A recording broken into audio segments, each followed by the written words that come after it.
We have also noted with concern unfortunate utterances by some leaders, including from the religious society, inciting members of the public by insinuating that the government in any way supports goons and criminals. For the avoidance of doubt, the government of Kenya does not condone or work with goons or criminals. The police are under instructions through the policy guidance of the Cabinet Secretary to decisively deal with all goons without fear or favor. In fact, it is clear that those who are insinuating that the government is working with goons, including those who, applying reverse psychology, tried to blame the government and the police on matters of violence, and to try to tell the public that tomorrow the government is going to plan goons.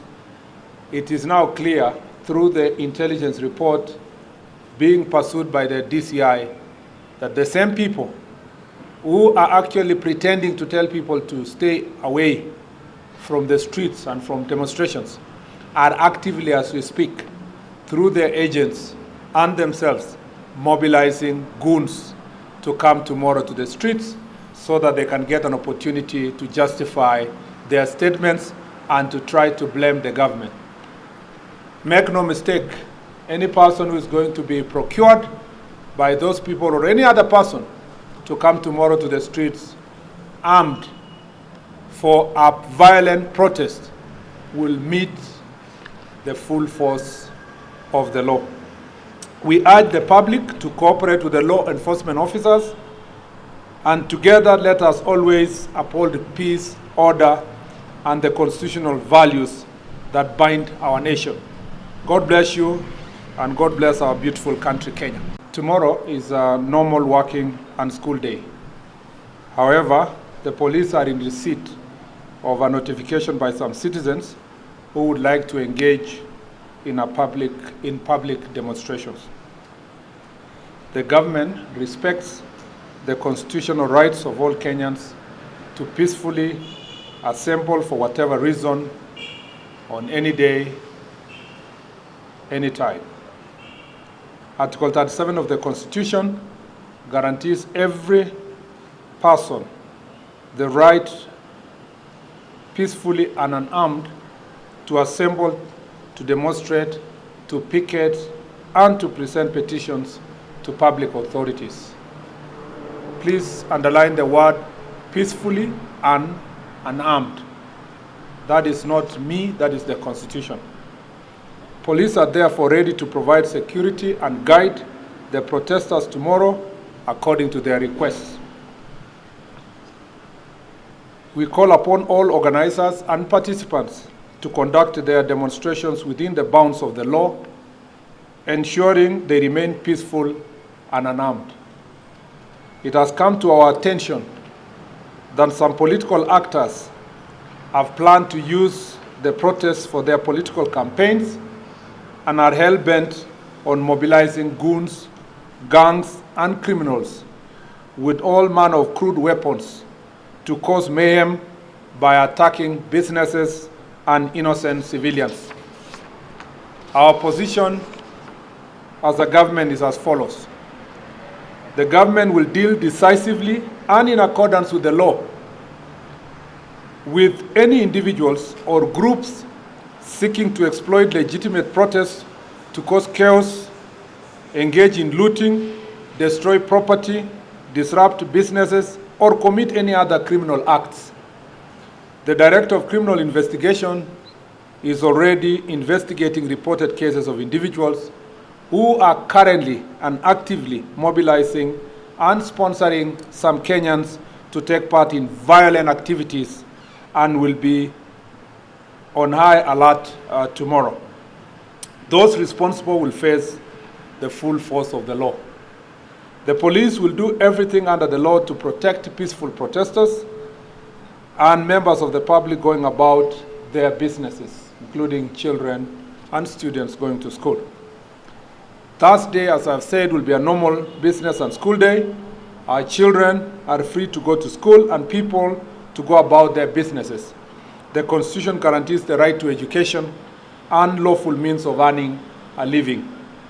We expect that members of the public, including protesters, will not wait for the police to make their security and safety choices.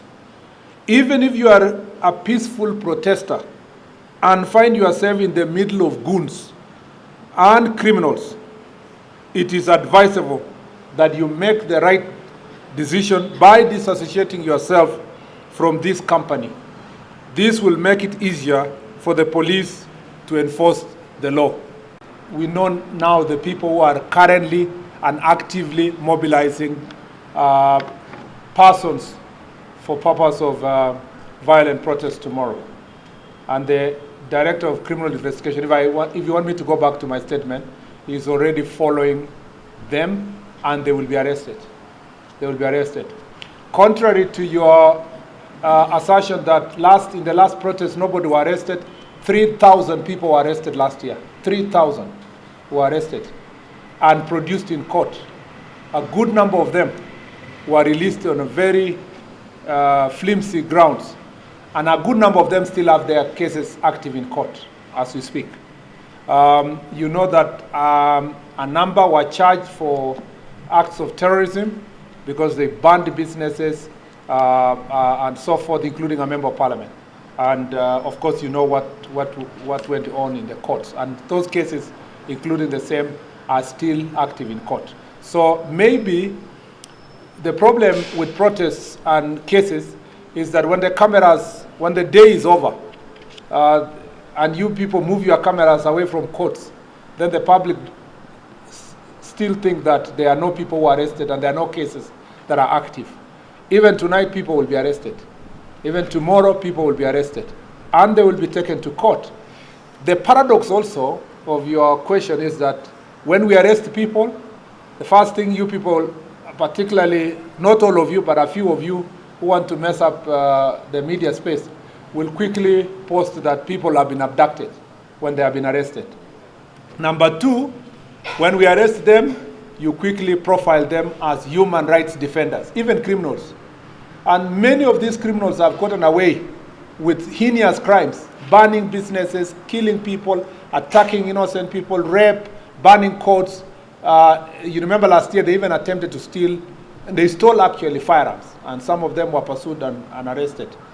But they always survive in this country and are get positively profiled, including being celebrated and being remembered and commemorated for evil acts that they engage in, because you are the agents of their survival. I would really request the media to separate good protesters from criminals. We'll be watching you tomorrow, and I know a number of you reporters are here. So we'll be watching you tomorrow, just in case you start reporting that, look at the protesters there throwing stones, or the protesters are burning tires. Those are not protesters. The Constitution recognizes protests, picketing, demonstration as a positive right that is exercisable by a citizen, unarmed and peacefully. I want to hear tomorrow for the first time journalists who will outrightly say, look at our cameras, look at that guy burning somebody's business, look at the other one burning tires, look at the other one blocking the roads. Those are criminals. Don't profile them as protesters. Then we will work together and you will help the police to succeed in their work in terms of apprehending criminals.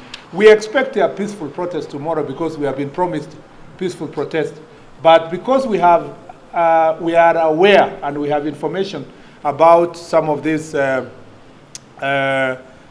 political actors are busy mobilizing criminals to come to the street.